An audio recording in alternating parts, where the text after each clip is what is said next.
been a while. You guys haven't seen any episodes for a few months, and that's very intentional. So what I've done is, and as opposed to saying every week I have to have a guest, I'm saying that when I meet someone who I strongly believe will bring value to the people who watch this, that's when I'm going to do a podcast. I had something to prove, a drive. I was the perfect person, Gary, to start this business based off of my skill sets. You're making a statement that you are so confident in your ability to execute on this business, and that confidence, that's what drove all of this. It feels great when people tell you how amazing you are and how awesome your business is, you know? But I'm like, what's the outcome I want? I want to sell. And if I make these guys feel that I am necessary, or that, you know, I go in there and wow everybody, they're going to try to get me to stay, and that could blow up the deal.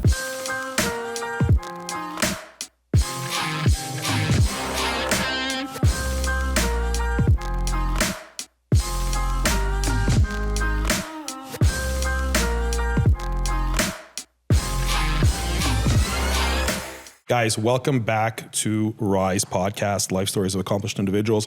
So it's been a while before I bring my guest on. It's been a while. You guys haven't seen any episodes for a few months, and that's very intentional. So what I've done is I've changed my format, and as opposed to saying every week I have to have a guest, I'm doing it differently. I'm saying that when I meet someone who is intriguing to me, who I strongly believe will bring value to the people who watch this, that's when I'm going to do a podcast. So I know that on the creator method side of what I do, I always talk about consistency as a professional creator, definitely. This podcast is my passion.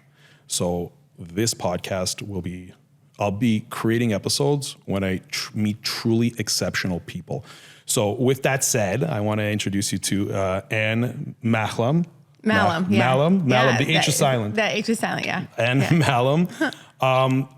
Anne, I'll give you a quick bio. I want to do a quick bio because as opposed to my other bios, which were much lengthier, I'm going to give you guys the punchline, and I really want to discover my guests together with you. So, Anne Mahlum, among other things, founded the fitness chain SolidCore in 2013. In 2023, I'm just going straight to the punchline because there's a lot of other stuff. No worries. There's a lot of other stuff because I've heard your story here in your house. In 2023, Anne sold SolidCore, and between the acquisition and the previous funding rounds, she cashed out for a total of $88.4 million. That's the number that I got from the several news articles that featured this story. So look, I've heard your story because you told it here in your house. Mm-hmm. To give more context, I was here probably a few weeks ago, and I had the most amazing experience. Our mutual friend, Aaron Spivak, Aaron, you guys can see his video as well, my session with him, the episode.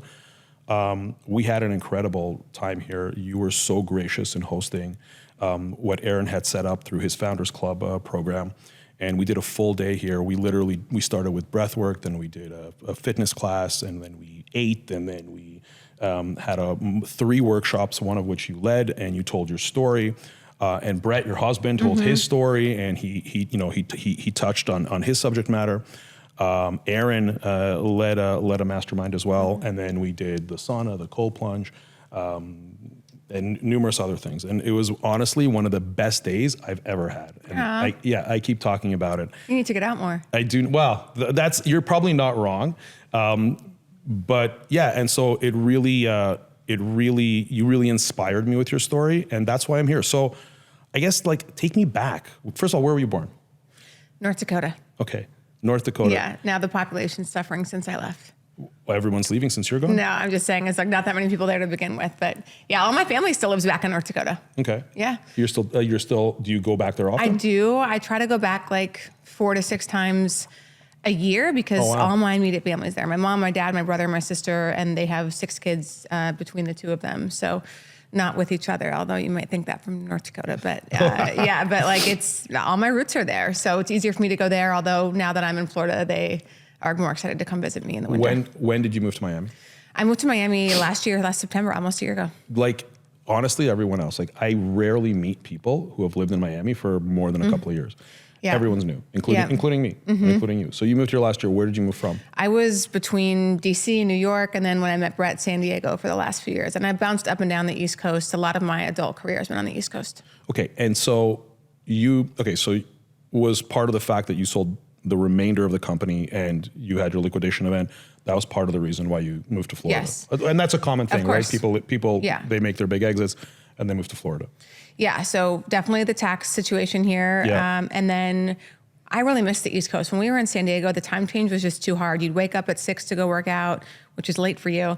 But it was like, I'm already behind because it's 9 a.m. here. Yeah. And I didn't really like the feeling of having to wake up at, even 4 a.m. Out there, which I'm not that early of a person. So I just didn't like the playing catch up. And we were just so far away from our family and close friends. And so Miami hits all of the buckets. I know you can see that volleyball court in the backyard, but I am a prolific beach volleyball player and I wanted a community that I was going to be able to do that with a lot. So Miami was like number one on our list, and Brett really likes the ocean. So it was just like an easy pick. When I first came here for that container that we did here, and I walked through, and you guys can't see this whole house. You can see the background. This is a stunning house. It's like all glass, modern. It's a stunning home. I walked through the front door and I looked because you can see right through to the back of the property, and I saw this literally like Olympic size beach volleyball court in someone's backyard.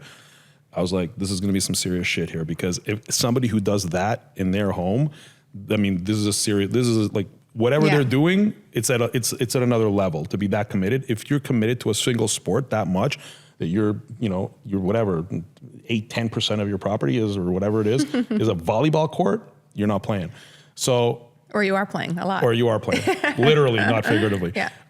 So I want to go back and I want to dig into, before I dig into your career, I want to dig into your background. So look, you sold your company, you made, you're just south of $90 million. You obviously come from a very wealthy family. You obviously have all of these advantages in life. I'm being facetious, right? So tell me about your like early childhood and kind of the circumstances under which you grew up. Well, one of the words you just said was advantages. And that's what I speak about and try to get people to see is everything in your life. How do you make that into your advantage? How do you get advantages in your life? And I don't care how much struggle you had, that can become your superpower. And like, that is how I've built the dream life I feel like I'm living, and my career and everything. But, and including your pain, you have to use it as fuel. So no, I grew up in North Dakota, and I seemingly had a really decent childhood. When you're a kid, you think what's in front of you is how the whole world works. Sure.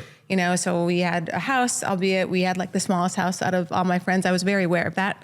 But we had a yard, I could walk to school, 2 parents, everything was safe. We left our keys in the car per our last conversation, doors not locked at night. Like, it was really easy being a kid there. And even though winters were harsh, I didn't know any different. I just thought when it's winter, it's cold, and it's cold for everybody. Sure. And then, elementary school, this will sound so funny, but, again, everything is relevant to your life as how old you are. And by the time I was 12, I was like killing it. I was like killing it in sports. Sports were easy for me. I liked to play with the boys. School was easy. I had a ton of friends. Like, I just thought I had this whole life thing figured out.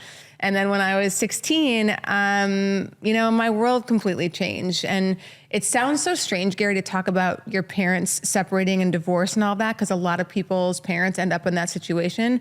But when that happened to me, I didn't know anybody whose parents were divorced. So my dad has unfortunate background with addiction. I remember. Yeah. He comes from a very addictive home. His dad, they still don't know if he shot himself or accidentally killed himself. They don't really know if it was suicide. My grandpa. Your grandfather, yeah. Who I never met. That happened when my dad was, between, I think, 14 years old. And his mom, again, alcoholic. She died really young from alcoholism, cancer. And my dad grew up really poor. And so it's not a surprise to me that my dad struggled with alcoholism and drugs, but he got clean and sober before I was 5 years old. So even though I don't remember that, during that period of my life, right, there was probably a lot of turmoil happening in my house between my parents. You felt your parents shielded you from it, or I just don't remember. It was before I was 5, So like, I don't have a lot of memories at that time, but as they say, your developmental years happen really, really young. And even though you can't remember, your body remembers, certain things. And so anyway, when I was 16, I remember the day when my dad came home from work. It was a Friday, and asked my brother and sister and I if we could give him the house for a little bit so we could talk to our mom. And we're like, what the heck is going on? And my dad had to come clean with my mom about his gambling addiction, because it gotten to a point where he was put in a position where someone else was going to tell my mom, because my dad owed $50,000 of money that they didn't really have, and his back was against the wall and he needed to come clean. It's the only reason the addiction came to light, right? Addiction is something that loves to thrive in the dark. It's secretive. It doesn't want anybody to know. Yeah. And so usually addicts do the things that they do in isolation. And so my mom like kicked my dad out of the house that day. That was it. That was her. Yeah. That was her response. Totally. So he basically said he gambled all the money away. Yeah. And, you know, owed $50,000. On top of losing it all. Well, that kind of was it all. My mom was a public school teacher, you know, and my dad really, even though he has a lot of drive in addiction, you know what I mean? He never applied that to work. So my dad really didn't make any money. I mean, you're talking about maybe 10, 15 grand a year. Wow. Okay. And so my mom's making 30 grand a year. The statement I made before when I said you come from all these advantages, I was being sarcastic because I know you come from, you know, very modest beginnings and you built. Right. You know, But I would later turn all of that into an advantage for myself because that's what the choice I decided I was going to do instead of playing. So I want to pause. I want to pause right there for a second because what's important for me, and this is important not just when you're looking at somebody, you know, at the early stage of their life, at all stages of their life, people who are my age, you know, when things get difficult, it's easy to fall into this victim mentality. Why me?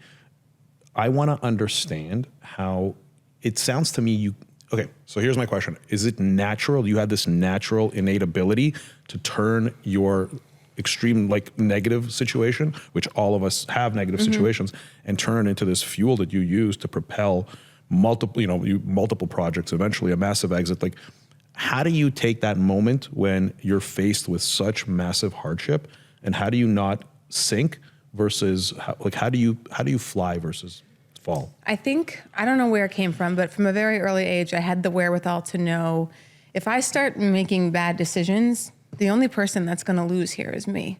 You know, so if I and don't get me wrong, I was angry about my mom kicking my dad out of the house. So I just didn't talk to her. I blamed her.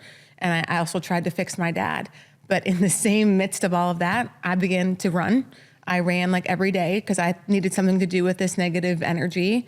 And I wanted to do something positive. And, you know, the metaphor of like running, right? Moving your life forward one step at a time, it all just made sense to me. And I really leaned into that. And I began to feel stronger and in control and empowered. So those metaphors just like really shaped how I was going to approach this.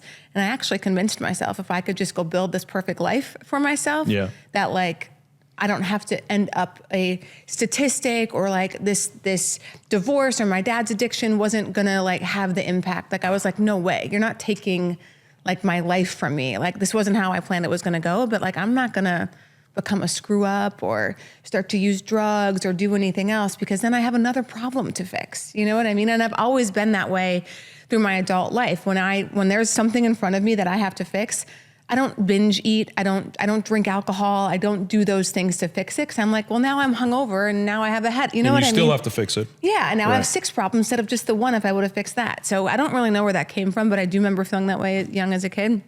And so again, I convinced myself that if I just go to college, get married, 2.2 kids, like this life I thought I was going to build before I was 12. Now I need it more than ever. And I'm going to go get it for myself because I don't like how this feels like. And that's really what I did. I went to college. What did you study in school? I studied political science and communications. All right. So I got 2 degrees in 3 years. And I started to realize, Gary, like I needed to create advantages for myself. How am I going to get a leg up? Because I didn't come from money. I had $6,000 that my grandma had died, left my mom money. I had $6,000 to go to college, which isn't a lot of money. No. It was going to last me about a whole year. So I was like, well, shit, I got to figure out maybe if I graduate a year early, right, then I won't be in debt. And if I graduate a year earlier than everybody else, I got a leg up on everybody else. That makes me different. That makes me unique. I can use that interviewing or, you know, because I knew I was driven and I was like, okay, book smart, but like not great. I had to work pretty hard. I wasn't great in science or math or any of those things. I loved to write. I was creative. I loved reading comprehension, critical thinking, stuff like that. But anyway, I was like, oh, I'm gonna go graduate in 3 years. And then I got an opportunity to be an intern for my U.S. Senator out in Washington, D.C. And I'm like, I'm going to do that because no one else is doing that. I really was mindful of how do I position myself to get advantages so that I can get ahead. And I kept doing that. And I went to graduate school out in D.C., also graduated early from that program, found myself working as an adult, like Okay, so I mean, you fast forwarded through a lot of stuff, which is, I feel this is the pace at which you do everything. Yeah. And you do, but in speaking with you now and in hearing your story before, you do things at a pace where you're a quick iterator. That's how I feel when I hear your story. Like you're going through the story of your life, you're systematic about it in a good way. Like you're systematic about it and you approach things very methodically. That's kind of what I'm getting from you. I don't think methodical is how somebody would describe me, but I am a very quick decision maker, but I'm not a reckless decision maker. And I have adopted the mindset that there is more than one right answer. And I think I spend the appropriate amount of time on the decision I need to make. So example, buying my Bentley. I knew I wanted a blue Bentley. I literally, and you'll crack up at this story because I asked people around here like, oh, I needed somebody, who knows somebody at a dealership that can help me, and 2 friends recommended someone and I just texted the first guy first. He was such a dick to me. And I was like, I'm not coming in. That doesn't sound like a very good salesperson. Why? I mean, are you kidding? You're contacting him to buy a Bentley. Totally. And he doesn't know. He may be, this girl may be just going to come in and like, she's going to waste my time. Maybe, but still. Who knows? Exactly. And I'm like, okay, dude, I'm not working with you. I literally went to this other guy same day I left with my car. Like, I'm like, this is your last, I don't tolerate people being rude to me. And people are like, oh my God, how many cars did you test drive? I'm like, I didn't. I test drove the blue Bentley and that's it. Yeah. Because there might've been 10 cars that I would have liked. And then people find themselves, oh, well, what do I like better? And okay, what if I get this one? Oh my God, am I going to regret this one? Like, I don't do that. I make a decision, I move on. I just move on. And I never drive that car thinking, gosh, would I have liked a different car better? I've never said that to myself once. With this furniture, this couch, I decorated this house in 6 weeks. Okay. Like it was just decision made, move on, decision made, move on. And but how do you deal with, do you ever have regret about a decision and say, maybe I made the wrong decision? No. So hold on a second. I want to dive into that a little bit. So a lot of times people first of all, they have problems making decisions. The other problem is once they've made the decision, then they kind of brood over it after the fact for an extended period of time and they make themselves miserable. So it's one thing to make a quick decision and I can understand how to do that, but how do you keep yourself from, so let's say for example, you're driving your blue Bentley and you go out somewhere and you see like a red Bentley and you'd be like, you know what, that red's nice. Now you're in a position to just go buy the red Bentley and have both, but to someone who's not, like how do you suggest that somebody, how do they deal with that regret? I think the example with the Bentley may not be like a common example, but how do you deal with the regret of a decision you made? You don't have that regret. How do you prevent yourself from having a regret over a decision you've made? I think it's I don't regret it because I just keep making more and more decisions. You know when I think people regret it, when the biggest thing they have going on in their life is getting a new car. Yeah. And so that's the only big decision they're going to make all year. That's when they're going to take 3-4 months because, it's sort of interesting and you want to make yourself feel important, whatever. I make big decisions every day, all day. Yeah. And so I don't have time to think about the decision I would have made. It's the level of activity. And I agree. Yes. I agree. For myself, okay, let me tell you a little story of what, with me. I was just talking about it today. I made a post on Instagram about it. When we first moved here, I was really wrapped up in the transition of moving our family from one country to another, the immigration, selling a home, buying a home, putting my kids in a new school, the emotional stress about my kids not integrating as much. And they're small, they're little dudes, right? So I was very anxious about that. So I was dealing with all of these things and I was dealing with things that I wasn't passionate about. I also believe that the decisions you're making, you're passionate about these things. So I was dealing with a lot of things that I'm not passionate about. Like I hate logistics. Even when I walked in there and my crew was asking, where do you want the camera? I'm like, I'm in the macro. I want to live in the macro. I want to make big decisions. Same. So when I have to make these micro decisions, they just weigh me down. Same. And for me, I was making a high volume of decisions about shit that I hated making decisions about. I had to deal with a roofer. I had to deal with the pool guy. Anyway, just nonsense, right? And so for me, I'm happiest, and this is what I'm kind of trying to draw out of this conversation, is that I'm happiest when I'm making a high volume of high-level decisions. And when my staff comes to me, I just had like a bit of a fallout with certain members of my team because we have an event coming up, and they're talking to me about the microphones, in the room and this and that. I'm just like, why are you talking to me about this? So I'm happiest when I'm making a high volume of macro decisions. So kind of going back to this, to your thesis about being happy with your decisions, and what I'm trying to draw out of this is that I believe, and I'd like to hear your take on it, is that you are happiest when you are doing, and us as people, we're happiest when we're making a high volume of decisions and we lack regret afterwards when we're making a high volume of decisions about things that we're truly passionate and care about. And I think that's the way you're not.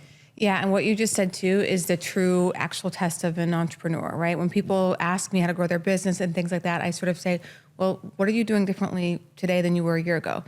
Nothing. And I'm like, well, that's for two reasons. Either one, you don't know what to do because you don't have a boss, and it's your job to continue to elevate and understand the decisions you need to be making for your company that are way different than you are today. So that's either one thing, like you don't know how to do that. Two, you don't trust your team to do. You haven't led your team effectively to build the right team to bring people in that know more than you and train them and say, I'm going to empower you. Don't come to me with these things, not because I don't care, but because if I care about everything, we're never going to build this company. Exactly. And truly, Gary, I try to tell people, tell me how your job was 6 months ago. And if you can't do that going forward, you do that. And if you can't figure out how to elevate, you might not, the entrepreneurship thing, the scaling thing might not be for you because nobody's going to tell you how to figure it out. You have to figure out, okay, where is the most financially impactful area for me to spend my time? You know, for me in the early days of SolidCore, I was coaching in the beginning and quickly was like, I got to stop coaching. Sorry, Why? you were coaching customers or you were coaching other staff members? I was coaching the classes. Wow. Yeah, okay. the first several, and I don't regret. You're such a practitioner. Like the fact that you're telling me, like you eventually you got up to what, like 100 locations? Yeah, there's like 130 now. 130? 130. 130. You know, and you started as the coach. Let's pull that lesson out for a second. I want to continue. I want to go back to what we're talking about, but like, let's pull that lesson out. Okay, guys, so you're starting a business. You eventually grew this thing to 100, and then it sold, and I guess it's another 30 after you sold. But you started, you were, it's Pilates, right? It was Pilates, SolidCore's Pilates.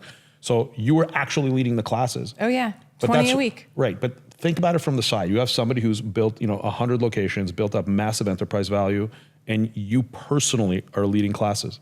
Like that's wild. And I think a lot of entrepreneurs, when they get into business, they don't, first of all, they don't understand that they have to wear literally all hats in the beginning.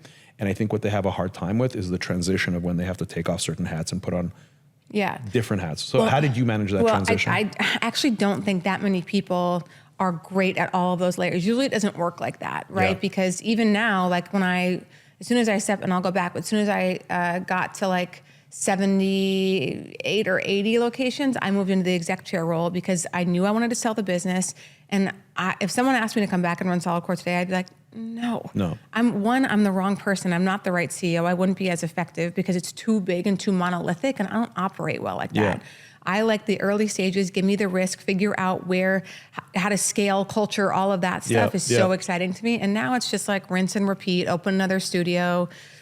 The fun is kind of sucked out of it. Really? But for me, for what I like to do. Now, Brian, who's the CEO now, he's the perfect second phase of the company CEO. He's not the right person to start the thing. He doesn't have the patience, the risk tolerance, but after it was more stable, funded, all of the kinks were figured out, he's the right person to pull the operational levers, but back in the day, what is SolidCore? It's an in-person experiential brand.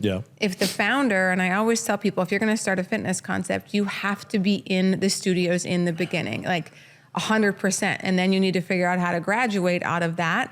Because if you're telling me your value is coaching a class that's bringing in $300 that you would pay a coach $50 to $100, then that's what your role is as the CEO. How are you going to make the $100,000, the $1 million decisions on a consistent basis? So what I realized, and I don't like the details, and I was forced to do them in the beginning, and I'm really uncomfortable with that. The minutia, the schedule, the payroll, onboarding, all of these things, which I'm like, oh, I'm so bad at this. And it just gives me a little low-level anxiety. First person I hired, someone to handle ops, finance, handle all of this stuff that I don't know how to do. Second person I hired, a client service person to handle all of the customer emails, the client accounts, any issues, all of those things off my plate. And then I hired someone to do all of the training for the coaches.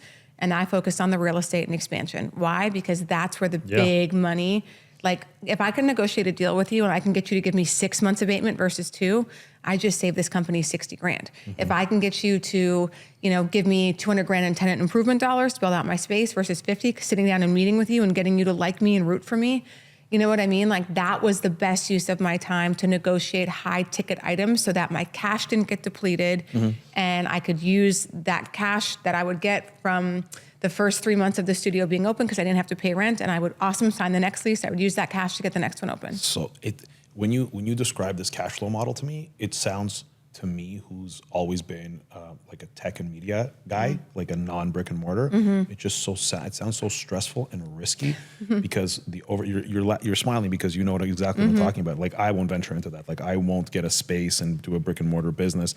You know, I'll go ham on like hiring people to create media. You were surprised that the professional like setup that I have here, because that's where I invest. But to invest in, like, you're probably signing what, 5-10-year leases. 10-year leases, and I had to personally guarantee the first few. Yeah, It's actually insane for anybody who wants to start a business. Those are your options, and everybody's like, you have to sign a 10-year lease. I'm like, a 10-year lease? There's not like a 2-year lease or a 3-year lease. You know what I mean? Like that's a long time for a concept to be successful. The model is completely broken because most of them don't make it. You know what I mean? Right. If we know most of them don't make it, we're backing people into a corner to sign a lease, personally guarantee it. Like it's a massive risk. I also wouldn't highly recommend, like it's not a great business. I mean, anybody you talk to. It worked out though. It did. But you know what? Like I know that I'm an anomaly. I was profitable from month one. Like I got really lucky with the time. I know I'm not lucky. Trust me, I'm not that girl. You're not an anomaly. You're not an anomaly. You're talented. There's a difference. But I mean anomaly with the fitness business and signing. Like I had something to prove, a drive. I was the perfect person, Gary, to start this business based off of my skill sets. I knew how to scale something because I did it before with my nonprofit. Everything was in my realm of atmosphere for me to be successful with this business. I mean, I'm not going to start a media company because I don't know shit about that. You're getting me excited because, and it's more on the personal side, because I've started a new venture that I'm 52 years old, so 51 years old. I'm already aging myself.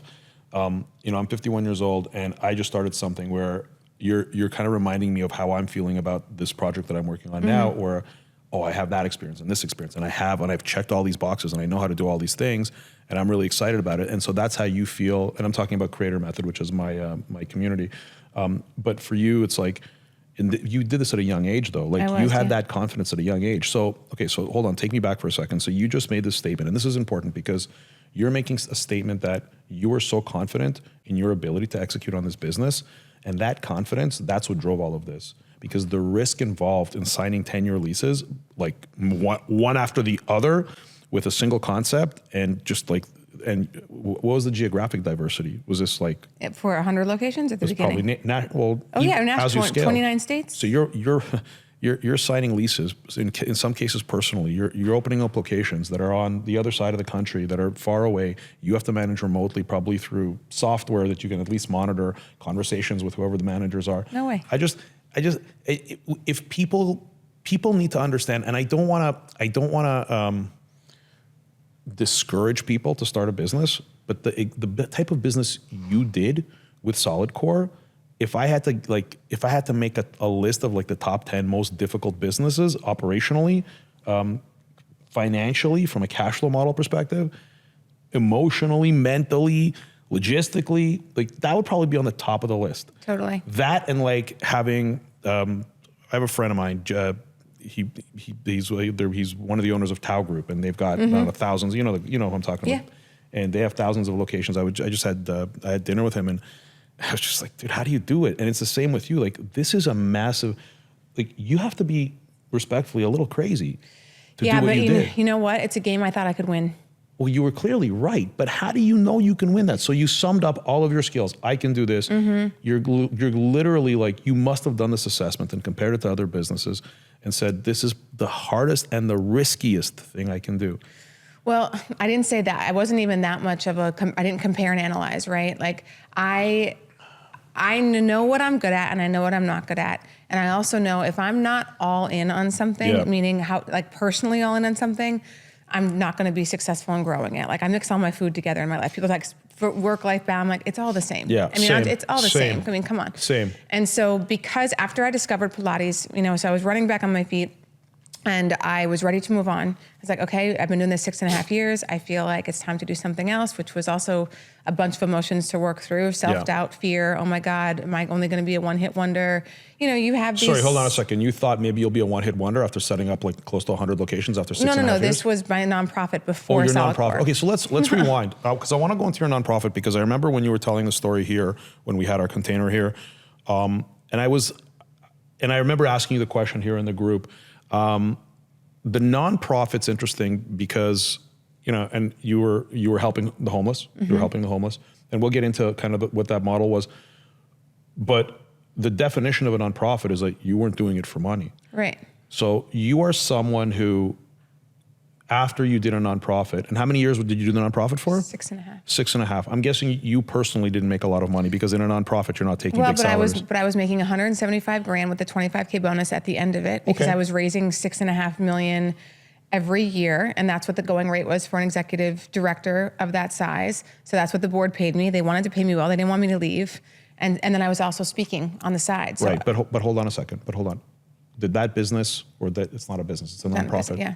It doesn't have enterprise value. No, zero. I mean, no one owns it. So you're right. So you're working for $175,000 in bonuses. So you're into it for about, like, you're getting about $250,000 a year, but you're putting in the work that somebody. I'm guessing you're putting in the work that somebody who's building hundreds of millions of dollars in enterprise value. That is why I wanted to go to for-profit afterward. I was like, I'm actually really good, and I grew the nonprofit like a business. I mean, I have so many fun stories I could tell you about that. I didn't take any government funding. Really no foundation funding. I grew this business by creating events and sponsorship, raising money from individuals, tapping into executives who were runners, and like raised $6.5 million pretty much every single year. I want to get a little personal, if I may. If I can't, tell me no. You're a woman. Mm-hmm. You got into this, and I'm just going from what I recall from the story that you told when we were here talking about this nonprofit.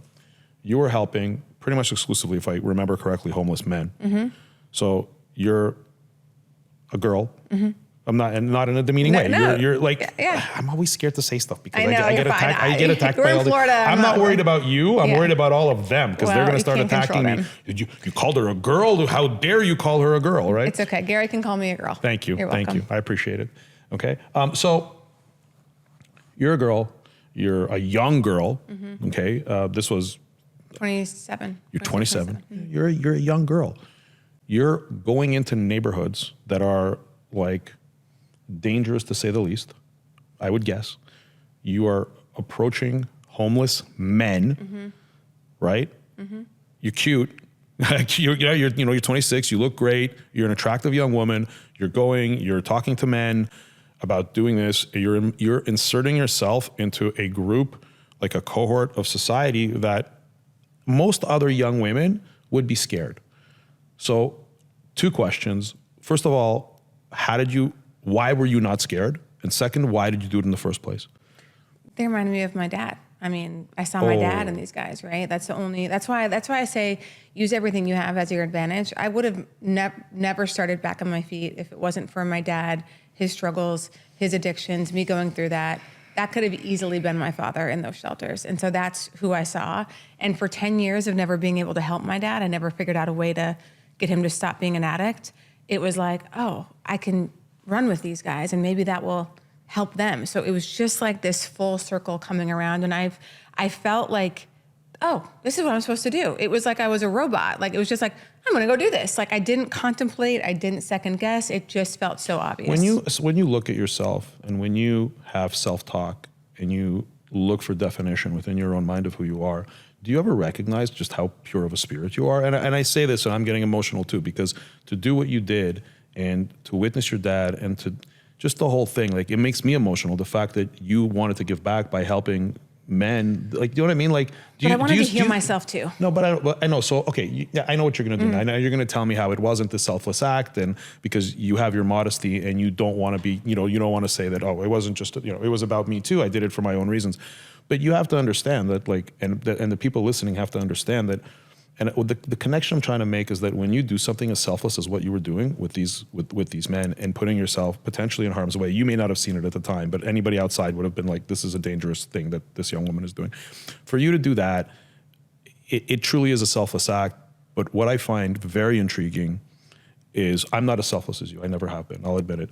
But what I find very intriguing is that the act of doing what you did, it started you on a path that got you now to where you are. And it truly makes you, and I'm not just here to like blow smoke and like give you endless compliments, but I like to say things as they are. And from what I'm observing, that that selfless act in the beginning, that was the turning point. That was the initial spark that got you into a situation where you built an organization. It's not a business by the traditional definition of a business, because it's a nonprofit, but you built an organization. You raised a ton of money, more money than most people have ever seen in their lives. And you built something meaningful, and you helped. How many members would you say were in this running club? I mean, it's still going on today. It's like there's tens of thousands of people who've. Do you understand? Again, I don't mean this to make you feel uncomfortable, but do you understand who you are? Do you understand that not only did you build enterprise value eventually, and you've cashed out for just under $90 million, but you've changed the lives of tens of thousands of people. I mean, thank you. Do you pat yourself on the back ever? I mean, I'm really proud of how I lived my life, and I'm also proud of how I made my money. So don't get me wrong there. And running back on my feet just hit I was also a lost girl at 26, looking for purpose, fulfillment, and looking for my life to make sense. So I'm not trying to pretend to be some martyr here when I say I really did need that as much as those guys need. It was symbiotic, and I got to heal my relationship with my dad. I got to take all of the crap from the last 10 years and I got to turn it into something that meant something. And I mean, Gary, you have to know that helping people in service of people, whether it's a mission or something, it just feels great. So I loved doing that. And I never got tired of watching these guys who are in homeless shelters change their identity into someone who, I mean, imagine living in a homeless shelter and every day waking up and the staff that works there remind you you're a fucking homeless man at 50 years old. You're a screw up. You need to go clean the toilets. I mean, you're not doing anything. And I saw that over and over again with the staff in these shelters. Not all of them, but I can think of some in particular that would just use these guys' addictions to get them to scrub the floor for free so they wouldn't have to pay for labor. And I'm just like, you're not empowering, you're not doing any positive reinforcement. So what Back on My Feet did when they came out to run. That's the name of the organization, Back on My Feet. Yeah, honestly, great name. I came up with that. Well, it is a great name because Back on My Feet, it's running. Totally, but someone, awesome. when I was thinking, I'm like, what am I going to call this thing? And someone's like, oh, you should call it the National Homeless Runners Association of America. And I'm like, dude, I'm not going to raise any money calling it anything like that. I'm like, I got to be creative in marketing and whatever. So when we were able to change these guys into seeing themselves positively from somebody else who maybe looked at themselves as homeless, now you're a runner, you're a teammate, you're disciplined, you're ambitious, you're hardworking, you set goals for yourself. I mean, these guys would sleep in their medals from the races that we would do. We would have a team member of the month, we would track their miles, and guess what? They started to shift their belief systems about themselves. And that is all that I have done in my own life from a success standpoint. I just have a big belief bucket. I don't have a limiting belief bucket at all. I know I can do whatever I put my mind to, truly. And everybody talks about that as woo-woo. And I'm like, but you think about how many negative things people say to themselves over and over again, or how many negative things they let other people say to them, especially when we're kids and impressionable. I remember when I was on the brink of starting Back on My Feet, and I had started the running club, and I took a big job at Comcast, and I was supposed to go to Comcast, and I had 6 weeks to get this running club going. And I was like, this is what I'm supposed to do with my life. This isn't supposed to be my hobby. This isn't supposed to be something I do on the side. This is it. And people were like, what are you talking about? For your job? You're going to make this your full-time job? How do you even do that? How are you going to pay yourself? My mom's concerned about how am I going to pay rent? My dad is concerned for my safety, of course. Yeah. And I'm just like, if anybody is going to do this, it's going to be me. I have this story, I have my dad, I have a conviction that this can work. I see the vision that nobody else sees, and people are responding to this. The media was all over it. I know I can raise money, and I know I'm convincing, and I know what I have to do. I felt that. And so either I was gonna listen to everybody else's doubts, because all their doubts were their own projections of their own beliefs, that what they thought they were capable of, and I was gonna let that permeate me, or I was gonna say, what's the best that can happen? What if I'm actually right here? And I just wanted it bad enough. I wanted my life to be, I get to help these guys change their identities. I didn't want to go work for a corporation. I didn't want to go into an office every day. So when you want something bad enough, you figure out a way to make it so. I don't care if it's in your own personal life. I don't care if it's with fitness and health. And I remember the similar feeling with SolidCore when COVID happened. And I, like, in 3 days, it was like, oh, what's going to happen to shut down all the studios? And you kept taking space. I remember you told that story. You kept expanding through COVID in a business that requires in-person transactions. But you ask any member of my team member, and not to take it from me, if during that time, did Anne ever have any doubts? And they would say, fuck no. Anne was like, there is no way that this pandemic coronavirus thing is going to take this from us. Like, we have come too far, worked too hard. This product and community is too good. We will survive this. And so what did we do? We said, what will kill us? And what was going to kill us was the landlords. If they made us pay rent, we had 75 open spaces and 12 leases we had signed. And if they all made us pay rent during that time where we couldn't operate, which a lot of landlords did, and a lot of landlords threatened. How were you able to convince them to not to let relationship building? Me and my colleague Dimple, who's a lawyer, she's our general staff. Did you say Dimple? Dimple, her name is Dimple. Was that her nickname? No, she's Indian. Oh, okay. Yeah. Okay. We went like, this is what our focus has to be. Yeah. So we got on the phone and we were like, convince these people to believe in us, buy into us. We extended lease terms instead of having to pay rent now. Yeah. We did everything we could to conserve our cash so that when we could get reopened, we would be able to get open quickly, rehire staff, and get going.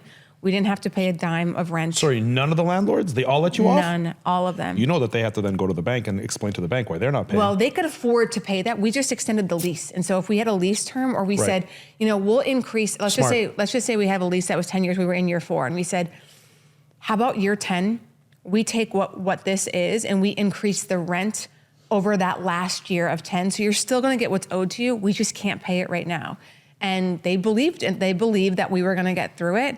And like year 10, I knew somebody else was going to have to deal with that. So I was like, I just need to kick the can a little bit down the road, spread out the pain, and the business, if I truly believe, will be recovered by then. An extra $400 per month in rent per location or something, like we could withstand that. Did you come up with this?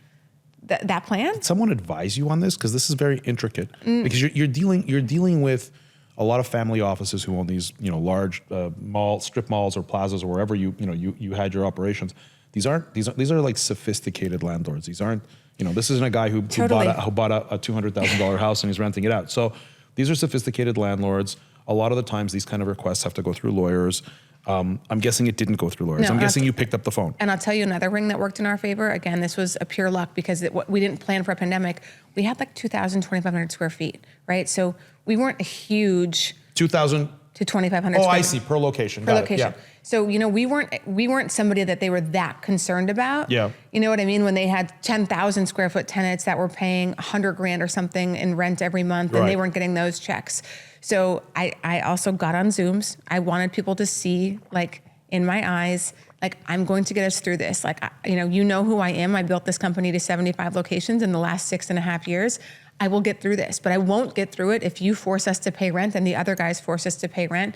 And Gary, like, what's most important to you? The fact that I'm going to be a tenant of yours over the next 6 years, or that you're going to get 2 months of rent from me and then we're going to go bankrupt? You're a badass. That's like, it is. You are like, that's no joke. Like the courage, like, a lot of people went through a lot of difficult times, a lot of scary times during COVID, ourselves included.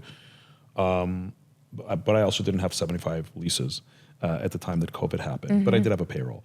I mean, it's, I guess to me, I'm just thinking, like, where did you get this? Like, where did you get this ability to make these, first of all, to come up with the pitch? Because it's a pitch, right? You're calling them and you're pitching them on why they should do this for you, right? Yeah. To come up with the pitch, to have the wherewithal to actually, like, deliver that pitch. So you 75 locations, you probably had, well, I'm guessing 50 landlords in total. More than that. More than that, right? Well, but it also was not, I was like, what's important to them? What's important to you? Like, I know you don't need cash. I know you don't need our cash for these 2 to 3 months or however long it's going to be. Like, you're looking for a commitment. I'm like, I can give you the commitment financially. I just can't have you force us to pay rent right now. We're 2,000 square feet. Our rent is, in New York, call it $20,000 for this location. Like, again, if we don't reopen, we can revisit. Right. If we don't reopen and we close in 1.5 years, we can revisit. I just continued to make big bets on, like, we would get through it. And so once you sort of got that from me and understood it, it's like, okay, how can we craft something that, like, we can by Anne's word, let's just say a year from now she shuts down, I'll have another conversation with you, right? You have a corporate guarantee on this space for 2 years that I'm obligated for. Like, you don't have a lot of risk here. Right. I didn't build this pandemic. I know you didn't either. And Gary, I know you must be going through a lot with tenants, and I get it. Like, I feel bad for the both of us, but I can't pay you rent when I don't have customers coming in the door. So let's not focus on a moment in time. Let's focus on our bigger picture relationship. And how long did this go on for? Like, how long? Because I think different states had different lockdown periods, right? So it was months, like nothing bled into a year? Months, and we didn't borrow Peter to pay Paul. So if we reopened in some locations and landlords knew that and said, well, you guys are open over here, and we're like, that doesn't matter. We're not going to pull this part of the business to pay rent. When this location opens, we will start paying rent. Yeah. Because otherwise we're going to get ourselves in financial trouble again. You got those phone calls because they heard you were opening other locations. Of course. But you couldn't open because the legislature in that local area wasn't allowing openings yet. Yeah, totally. Right. And so we just, again, every person, it was just relationship build, and we got creative on what can we do? What's important to you? And we asked that question. We also read, Dimple and I read Never Split the Difference by Chris Voss. Have you read that? I haven't read it yet, but Amazing negotiation book. And I thought I was good at negotiation before, but I was like, we have to learn everything possible. Everything, so we are armed in there and ready to go. And I also reread How to Win Friends and Influence People, which is an incredible book, and it was like, it's not about what's important to me. It's about what's important to Gary. And I need to make sure he knows that I know that. Absolutely. I was like, I would always open up, like, this must be a really hard time for you. Instead of me getting on the phone and whatever, and they would be like, has any tenant got on the phone and said that? So one, if I could get you to like me, I could get you to root for me, and then I could get you to work with me. And then you wouldn't force me to close my business from this girl from North Dakota who started this company and built it with her 2 freaking hands. Like, I needed to make sure that you didn't want that for me, I want to switch gears a little bit. You're very much about networking, it sounds to me, because the fact that you had enough of a relationship with each of your landlords, like, that is a network within itself. That is a network of real estate owners that you were able to go and even say, get me on a Zoom call, because a lot of landlords, they weren't even taking the calls. They were just like, you got to pay rent. It's not, they wouldn't even have conversations. But you were able to do that through networking. With SolidCore as a business, if I had to guess, community is the difference. Like, the concept is probably similar to, what was that one with the spinning classes, the first one? Oh, SoulCycle? SoulCycle. Definitely. I mean, two different workouts. But two different workouts, but the business model in terms of like the payment per class, it's like the same class model? Not anymore. We actually transitioned really heavily to a membership model because, again, private equity likes membership models. It's stickier business. MRR. Yes, exactly. So we got really good at selling memberships, which was not monthly memberships, which is not easy to do when you offer one type of workout. Yeah. So again, the workout it's athletic Pilates. You've never done anything like it before. You think you've done Pilates. People go to Pilates and like, that's not Pilates. We're like, yeah, we know, but we're like in a weird category. So it's like strength training and Pilates. But the number one reason people still take this class is community first, workout second. So my question to you is, how do you effectively build community at scale? This is the importance of staying corporate, and I felt that, and I needed to hire people in my unit that then were going to go out to the markets and train them. So I was staying corporate. Staying corporate, right? When you franchise, I think it gets trickier. I see what you mean. Staying corporate. Yeah. So I just made sure. Sorry, just to make it clear to people, they may not understand the difference between franchising and corporate expansion. Franchising is you have an individual owner per location who purchases basically the license to use your brand.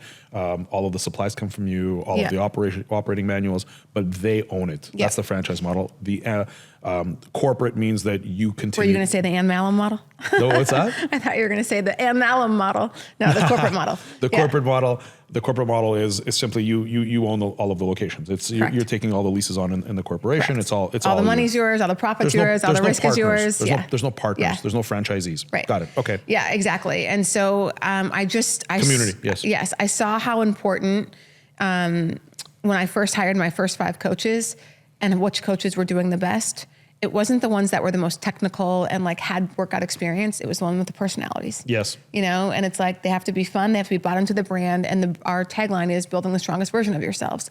So anybody I would hire, I would be like, how are you building the strongest version of yourself? Like, why would people buy into the fact that you work for this company? What makes you, SolidCore, ambassadors, so to speak. So our director of training, who's still a very good friend of mine, Joe Gomez, MMA fighter, Iron Woman, you know, and she also had a huge background. Why can't I speak? Education in NASM, and her whole schooling was around, you know, the body and science and everything. So she had done all of this work before. She'd been a trainer, and she had also a knack for organization and how to build out trainings. Yep. And everybody loved her. So it was like, I need you to work for me. You are the perfect person to build and represent this brand, and you have the right skill sets. So I think I did a really good job of hiring, and then I let her do her thing, which was really important. So she was the one who led the community. She's the one who led all of the programming training, helped hire all the coaches. That sounds like it's from an organizational perspective, but who was the face of the community? Who was like, so in the community that I'm building with Creator Method, it's me, but it's obviously my wife, but it's me. Like, it's more me. Well, sure. Were you not the? Yes, of course, in the beginning, right? But I opened my second studio within 4 months of my first one, then my third one, then my fourth one, then my fifth one. So I couldn't be at all these locations, and they're all having classes 7 days a week, 10 classes a day. Of course. You know, so physically you couldn't be there. Of course, physically I couldn't be there. And then you switch. As I told you, I was coaching in the beginning, and then I had to switch to, I need to be the coach of my team. I need to motivate my team so that my team motivates my coaches, and then my coaches motivate my clients. So how do I infuse those people? How do I get them on board with what it means, you know, to work for SolidCore? How does Anne lead? Who is she? And then taking all of that and them continuing to push that down into the tentacles of the business. So it was really important to turn early on from founder-centric to founder-influenced. Because Gary, like, if you build a brand... Sorry, you just said something really important. From founder-centric to founder-influenced. Right. Can you just elaborate on each one of those?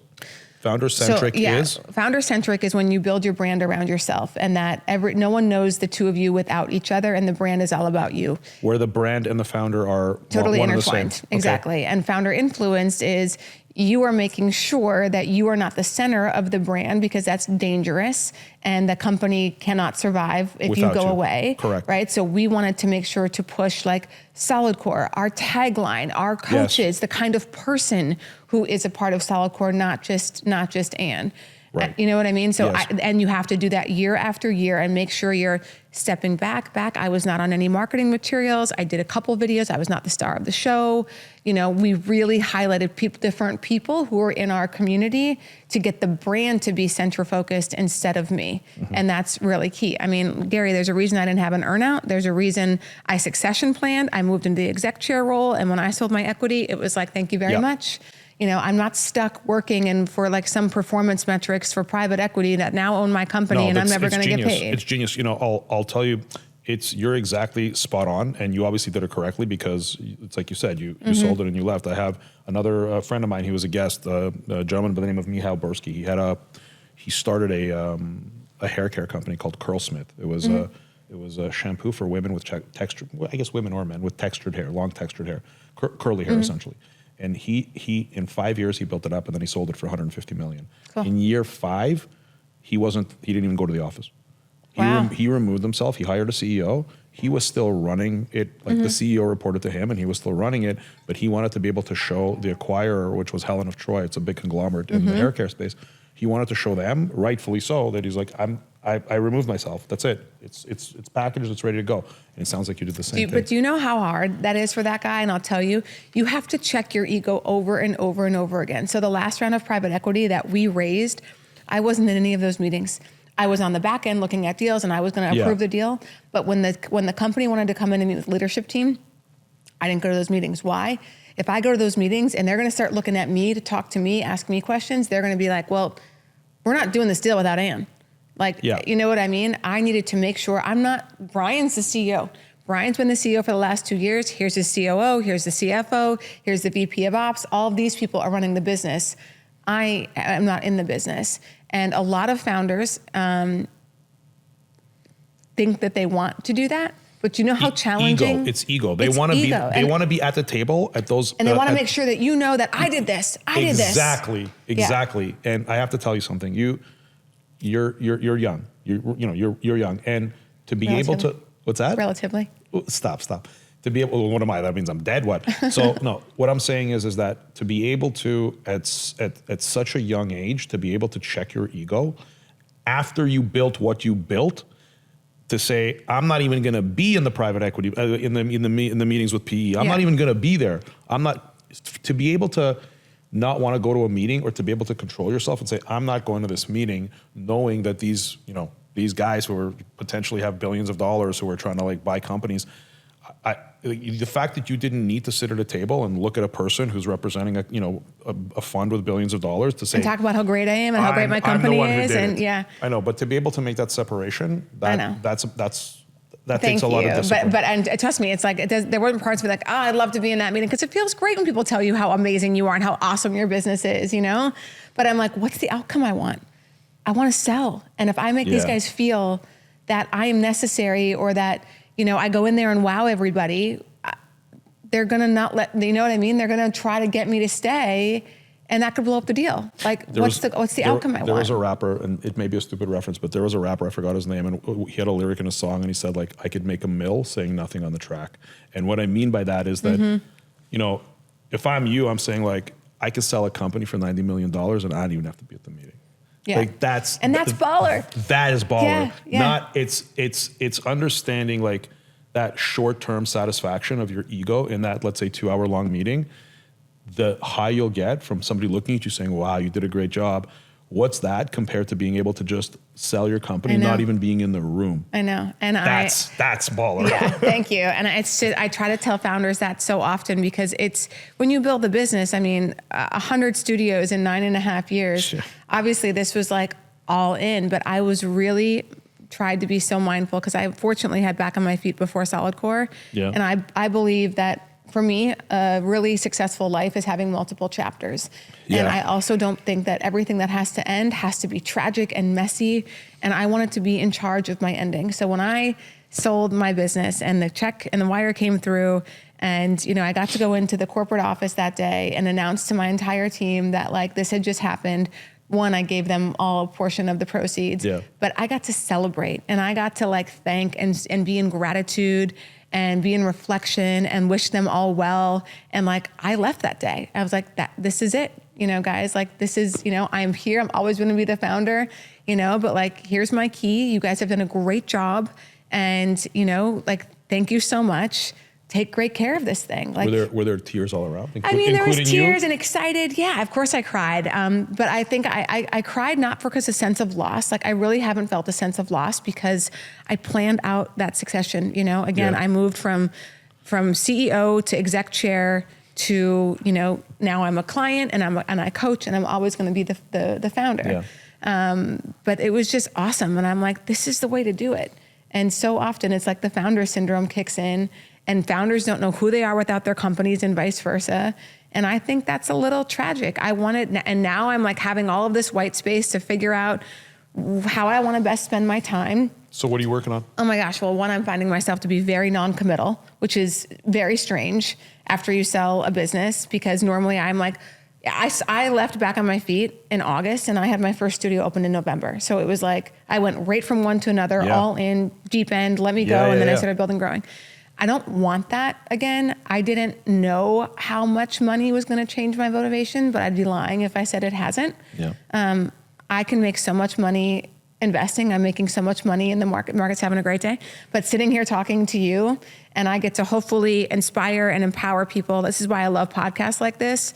It's a great use of my time. I'm committed for an hour and a half, and that is it. And like, there's not an ongoing contract or obligation. And I have signed those, and I had to call people back and be like, I'm sorry, I can't do this. I don't want to do it. I'm dabbling, I'm figuring out. I feel like Jekyll and Hyde, but I'm embracing my non-committal stage right now. And I won't do things that don't hit every bucket for me, meaning, can this help people? Do I think doing this is going to help people? Am I going to have fun? If it doesn't hit the 2 or the 3, and is this financially worth my time? That's why I love to speak, right? Because I get to be on stage, and I love being on stage. It makes me feel alive. And like, I'm really working on becoming an excellent public speaker. I hopefully get to inspire, to walk people out of that room fired up about their life and what they can create for themselves. And it's really great money. Is being a public figure next? Because I feel define like that. when I met you here a few weeks ago or a month ago, I started following you, obviously. I think we started following each other. And I see the transition in your social media literally over the course of a month. I see you're more intentional about it. So is that something that, it's almost like a rhetorical question, because I feel like everyone now is understanding it's not even the power of it, it's just the absolute necessity for it. You can look, you're in a position, sorry, I didn't mean to cut you off, but you're in a position to literally just fuck off and go live off of interest and enjoy your life and play volleyball out there for the rest of your days. Sounds kind of nice. It's kind of nice, but it's kind of nice for a pretty short period of time, and then you're going to start going nuts. So what's motivating you right now? So like I said, those three things. And I also am going to say, honestly, like, I really do love playing volleyball. I'm going to say why, because I think everybody should have a sport or something that they do. I get to go out there and compete at a pretty high level. Yeah. I'm working to get really good, right? So I'm training myself athletically in a really pretty intense way. It's competitive. It's smart. It's a great workout. I'm outside. My feet are on the ground, and I'm connecting with people that I have a lot of fun with. Like, check. And if you've never gone out and played volleyball for 3 hours a day, 4 days a week, like hard, you go tell me that's not work. Yeah, no, for sure. So that is really important to me, honestly. And the time of health, wealth, and money, like, I'm totally, I'm fit, but I'm also really healthy. So I want to maximize all of that for myself.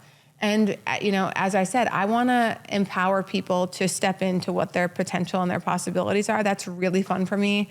I'm going back to speak to my high school in Bismarck in September. I have another speaking gig there. So I tacked on the high school to go speak to 2,000 kids to hopefully talk about, like, the life that they can create for themselves, even if they're from North Dakota and it's a big, bad world out there. And I think they need examples like me to go back there and give them permission for that.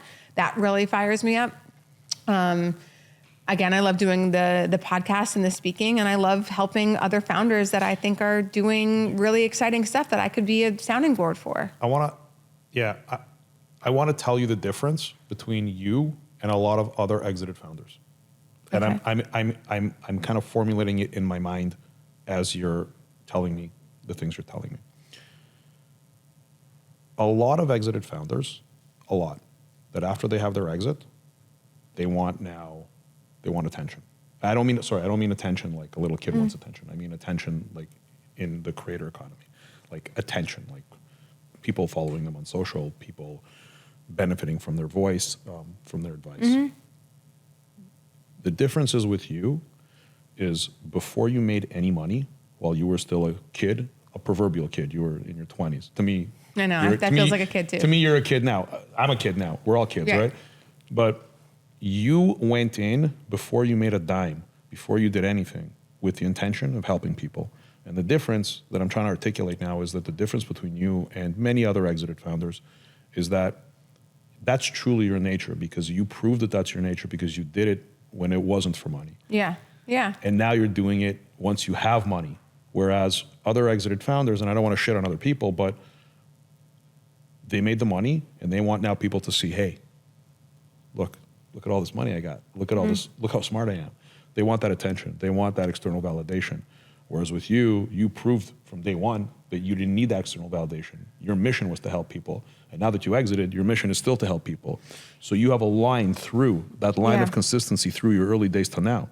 So yeah, good for you. I don't know. Yeah, it's the real deal. Yeah, thanks, Gary. And I also, I'm super passionate about women and money. Honestly, like, I want women to talk about money. I want them to make money. Yeah. I want, and it's just like. I never got on board with the whole women and money thing. And I'll tell you why. I know it sounds a little crazy, but let me explain. Yeah, tell me. I'll tell you. Because whenever, like, this whole girl boss thing, that era that went through, because my wife she went through that whole thing and up and down, and now she's like, she's kind of over it. But to me, when you say girl boss, I don't know, that's like saying boss man or man boss. Like, you're a boss. What's the difference what gender you are? What's the difference? So to me, it never made it, like, when you say you want to empower women, I just, like, cool, you want to empower women. But to me, I've always been surrounded by strong women in the business world and in the corporate world, whether there have been people who I've had kind of strategic partnerships with, or members of my team, or now my wife. Like, to me, it's just always been so normal. So when I hear terms like girl boss, I get what you're saying. Oh, I didn't say girl boss. No, you didn't say girl boss, but I'm saying I don't think women need the help. I think women, they have just as much advantage. They're probably even more talented than men, so they're good. But they are talented, Gary. But I'll tell you, being on the receiving end and being a CEO and hiring a lot of people,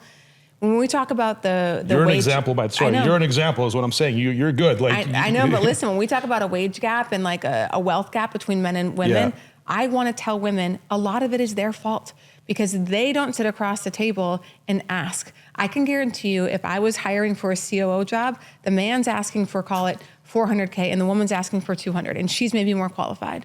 But if she doesn't learn to ask, fair. You know what I mean? That's Fair. what I'm talking about, is the empowerment piece of like, guys, stop blaming society. I never consider that.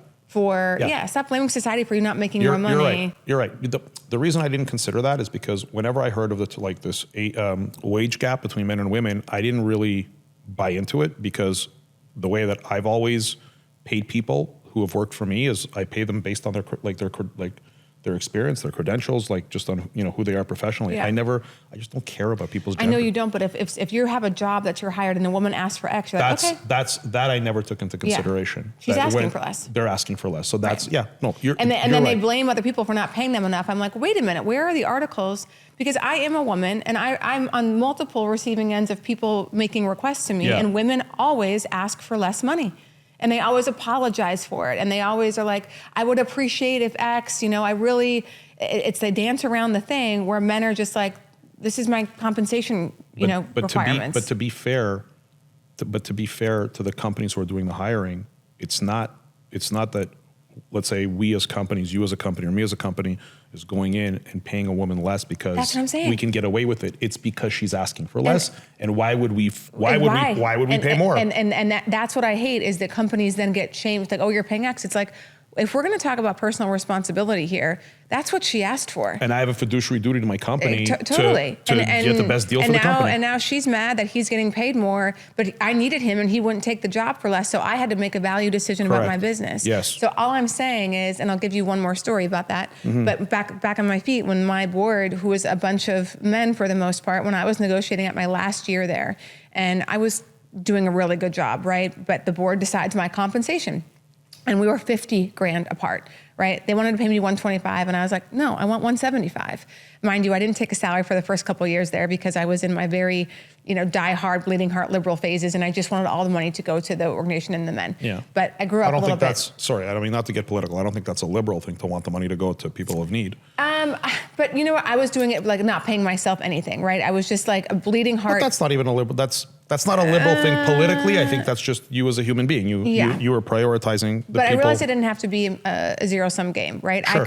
I could pay myself well and up my performance metrics I needed to be there, and everybody was still going to be helped and served. I didn't have to be one or the other, is what I discovered. And so then I demanded what I felt was right for me. And I remember having the conversation and saying, you have a fiduciary responsibility to this organization. You're the board of directors, I get it. If you can find someone to come in and do the job that I do at the level I do it for $125,000, you should do that. Yeah, for sure. My compensation requirements are $175, and obviously they gave me the $175. Got it. No, and that's the premise there. That's exactly. It's learning how to. Okay, now I get it. You've really taught me something today because it's not, to me, I never saw an inequality between men and women until you pointed out.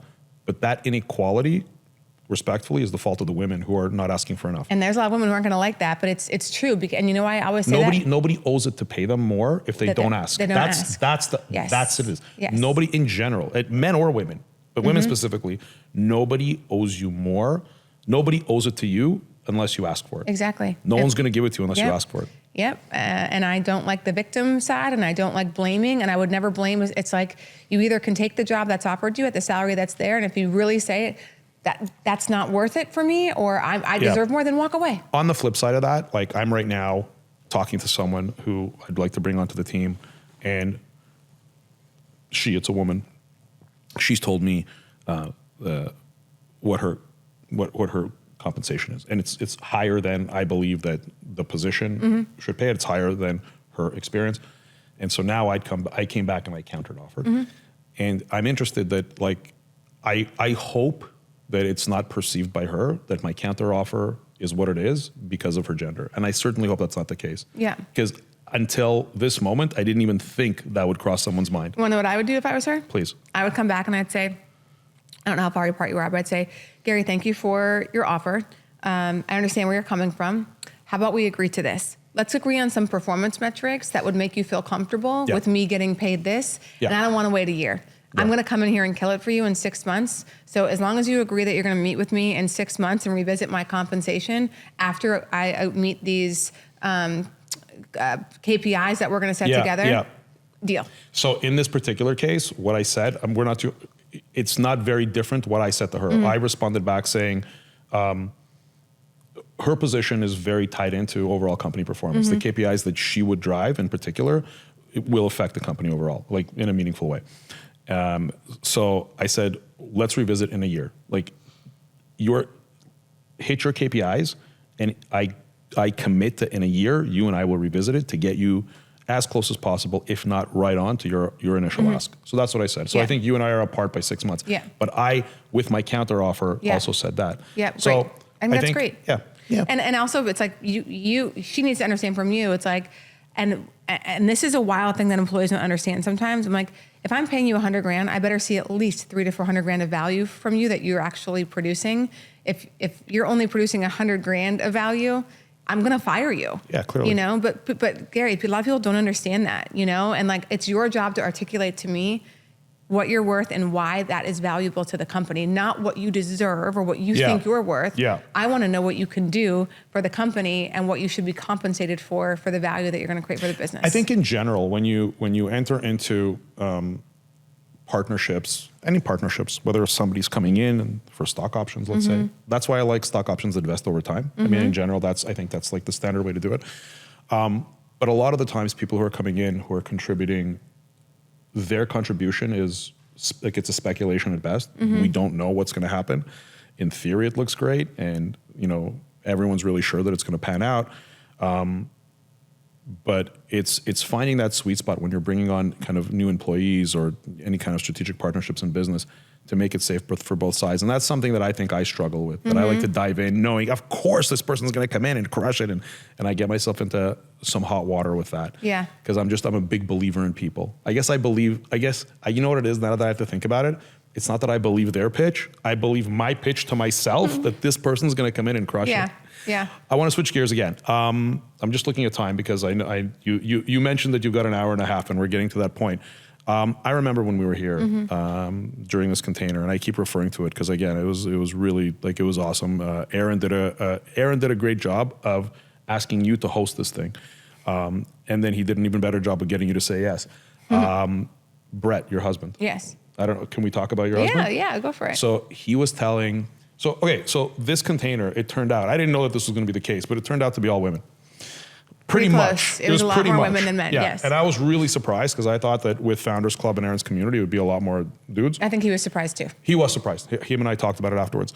And your husband's he's a handsome guy. Your husband's he's a good looking dude. And we were out by the pool. He was in the pool sitting, and he was surrounded by a lot of these women. Okay, and he was telling the story of how he met you. Yeah. So that was the reason why he was surrounded by these women, because they were so intrigued and they so wanted to hear the story of how you guys met. I want to hear I heard his version of the story. I want to hear your version of the story, how you guys met. Oh my gosh. So Brett and I lived in the same city for years and we never met each other. He was coaching at Bash, which was a boxing place, on the side of his full-time job. And I was obviously in SolidCore. So he knew of me and started following me. And then I think I started following him, but never really thought anything of it. We were both in other relationships, whatever. And then Brett moved out to San Diego. I was in New York. We both found ourselves single, and I was trying to figure out if I wanted to get into actual like business coaching. And so I was working with a media company. Which is what he does. Which is what he does. Yes. He does like more individual. Yes. You know, he's transitioning in certain ways also, but back then he did more individual coaching. And so my media company was like, Anne, we need to see you coach a couple people so we can get some content and figure out what kind of road we're going to take. And I was like, okay.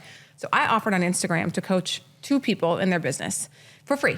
Yeah. You know, and Brett applied for one of them, and I remembered from him before. And yes, he's super cute, but he wrote this like amazing entry of why I should consider coaching him. And then there's this other woman who had a very similar business to him. They were both solo entrepreneurs, and I'm like, I'm gonna pick these two. So I picked them, and I coached Brett for a month. We ended up talking a lot about his breakup because he was going through a breakup at the time, kind of like 3-4 months out. And, you know, just when you're talking about life, as we said, food mixes together, it came out. So I got to know him really, really well. And he was just so cute. And there was something about Brett. And there really is. And I noticed it too when I first met him. He's a cute, And he's just also so kind, and it's really authentic. Like it's truly like who he is. Yeah. And I think when I first met Brett, my friend Jo and I met him, and she's like, he's the kind of guy that you just expect to be a dick because he's so good looking. I'm like, I know, right? And the fact that he's not makes you like him even more. So Brett and I, after I was done coaching him, I literally just said the same thing to my wife about me, just so you know. Oh, cute. I believe you. And so I sent Brett a text message literally the day after I coached him on the last business call, and I just was like, so is it okay for me to start flirting with you now that we're not working together? That was what he was saying, yeah. Yeah, and he said something cute back, and then so we texted over the next couple of weeks, and then we met up in California, and that was like the end of it. And I was telling my family about Brett, Gary, before I'd even met him in person. I was like, this is the guy. How long from when you made that first text message saying, is it okay to flirt with you now, to when you guys... who proposed to who? He proposed to me. Okay. Yeah. Okay. He would have killed me if I would have I didn't want to assume. Yeah. Because you're a very strong woman, but I didn't want to assume. No. You did it. You guys did it the traditional route. I want to know the period of time between that first text message you sent him saying, "Hey, is it okay to flirt with you now?" kind of thing, to when he proposed. What's that time frame? 13 months. 13 months. Mm-hmm. Yeah. And when did you guys get married? We got married in February. How long was the engagement? 5 months. 5 months. Yeah, So basically 18 months into it, you're walking down the aisle. Yeah. Good for you. Yeah. I mean, I think, don't you have a similar story with your wife? And you guys know really quickly? So I met my wife. I met my wife. She was 20 years old. Yeah. And I was 38. Yeah. I didn't even know how old she was. And basically she wasn't interested. She basically told me like, no, but she told it to me in the politest way possible. Mm-hmm. And I thought that was very endearing. And I thought it was a very good quality of hers. And I was already at an age where it's time for me to get married. I was 38. Mm-hmm. So I said, I'm gonna be friends with her. So I dropped all the bullshit of like flirting and stuff. And we were just friends. And one night it just happened and we kissed. And at that kiss, I knew she'd be my wife. And a week later, I said to her, look, I know you're only 20 years old, but you're gonna be my wife one way or another. This is where it's going. I just wanna let you know so you start getting comfortable with the idea. I'm not proposing yet, but that's where it's going. And she said, come meet my mother. So I met her mother, who's my age, and we had a discussion, and her mom said, you can keep dating her, I'm gonna keep my eye on you. I don't know if I trust you, I'm gonna keep my eye on you. And basically 2 months after that, I proposed. Yeah. And 12 months after that, we were married. Yeah, cool. And 9 months after that, we had our first son. Yeah, awesome. I mean, it really is one of these weird things, you know, and 38, Brett was, I'm 6 years older than Brett, 6.5 years older than Brett. So we both had enough experience, you know, in this game. And like, once you have enough experience, it's just like, we knew our values were aligned. We knew our sense of humor was aligned, our lifestyle, obviously just the chemistry stuff that you can't control. Everything was just there. And it's like, if not Brett, who? Like literally that's how I felt. If not that, you just said something that's really important. If not Brett, who? And you know, people in my, like, just in our content, Valeria and I talk a lot about it on her podcast, because her podcast is like less business focused. And we talk about finding your partner, and we talk about, you know, relationships and partnerships. And it's like this reoccurring thing. It's like, how do I know? How do I know? And people are so uncertain. But you just said it. What did you say again? If it's not Brett, then who? Yeah, right. yeah. So when, and that's like, I want people to walk away with that. And you're consistent, because it's like, you know, you were talking before at the beginning of the conversation. It's like when you make a decision, that's it, it's done. The decision is done. You move on to your next thing. And it's the same thing. Like, you were so decisive, just like I was decisive with Valeria. And what I tell people, and it's not a universal truth, but what I tell people is that when you know, you just know. And you'll say statements like that. If it's not Brett, then who? To me, it was like, it's Valeria, that's it. I was 38. I already had girlfriends. I knew exactly what was going on. I knew exactly what I wanted. Yeah. And this human being embodied everything I value in a human, and that's it. Done. Right, I know. And it's when people are unsure, I'm like, they're not the one. If it's like this back and forth and you don't really know, and this and that. I'm just like, my experience is like, you just kind of know. And that's from knowing yourself, working on yourself, having enough experience. And for sure. It also translates now to, so just like a quick story, like we moved from Canada to here, and Canada's very different than this place. And I didn't understand what the United States was. I mean, I've lived close to the U.S. border my whole life up until 3 years ago. And visiting the U.S. for a week at a time, 2 weeks at a time, you don't really understand what this place is. Now that I've been here for over 3 years, this place is you. It's people like you. I meet the quality of people that I meet. And in the U.S. or Miami? In Miami, but in U.S. in general, because everybody from the U.S. seems to flow through here at some point, right? Yeah. I'm just blown away because in Canada, and not to shit on Canada, but people in Toronto, as an example, their view is like this. They see Toronto. They're not thinking globally because Canada's a small country. Here, everyone's thinking about the whole world. Everyone has global views. So to me, meeting people like yourself, like other people who have on my podcast, or all the people who are never, are not on my podcast, that's the key thing. And when we talk about finding your partner and the statement of like, if not Brett, then who?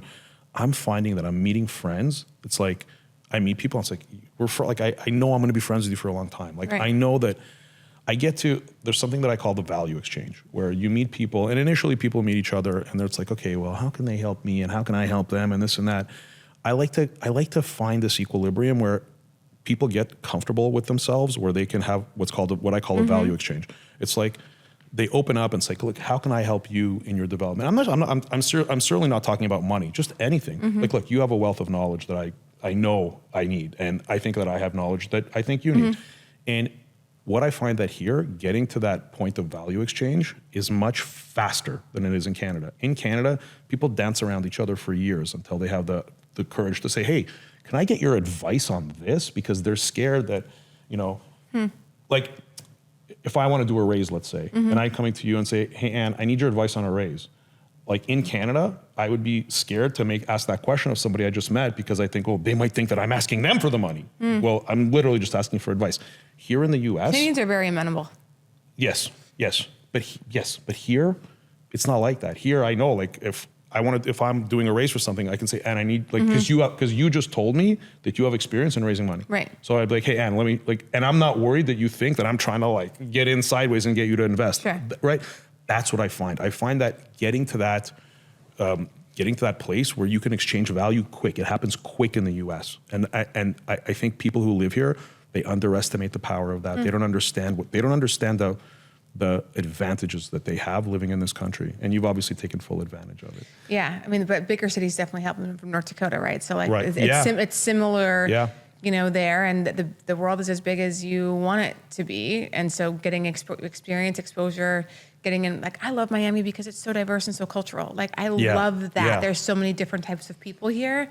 I mean, at the volleyball court, it's nuts. Every person I play with is born in a different country and speaks 3 languages. And it's so on the come up. It's still my understanding for people who have lived here a long time, I don't meet many of them. Everybody's a newcomer like you and me. Everyone's everyone's just from a different place, and everyone's just moving at the speed of light. It's wild. And they're so diverse. I really see people who have been here a long time, they tell me that it's not the same Miami. Yeah. It was just it was honestly a sleepy beach town before. And I'm sure you came here when you were younger and you had a party here. The only time I ever came to Miami 10 years ago or something was to go out at night. It's we're going to go to Miami and party and whatnot. Right. But to your point now, drinking alcohol, none of our friends around here really drink. We hang out with people who are playing 3 hours of volleyball is not their workout. It's they did their workout earlier that morning, and this is just extra community social time. But now it's a real city. It's really metropolitan. It's growing. You drive on the roads. They're building all these roads, the cranes everywhere. It's awesome. Yeah, but it took COVID to do that. And the same thing happened in Dubai. By the way, Dubai was the Miami. Never been there. Yeah. Oh, you should check it out. Yeah. Yeah. We were there last year. It was amazing. We were there. We were there for I'm not trying to brag. We were there for a private Beyonce concert. Oh wow, fun. We were kind of commissioned to go help them open up the new Atlantis there, which is this stunning property. When you go and stay at the Atlantis. Atlantis, okay. It'll blow you away. I don't say that lightly. I've been to a lot of places. This place is dope. So yeah, I mean, Dubai was like the Miami of the UAE, where during pandemic, people understood that it's actually feasible to live in this kind of vacation place like Miami and actually make a real city of it. So that accelerated Miami, and it's going to continue to go. Oh yeah, I've heard that too. It's just like it's just started. It's just started, yeah. That's why I'm buying so much real estate here. I heard you are. Yes, good for you. Good Yeah. for you. That's awesome. And thank you so much. This has been Thanks, awesome. Gary. And I want to thank you for the speed at which you accepted my invitation to be on my podcast. This is Make a decision, move on. Make a decision, move on. And on that, I will say thank you guys. Thanks for joining us. Thank you, Anne, for having me in your beautiful home. And I'll see you guys on the next one. Thanks, Gary.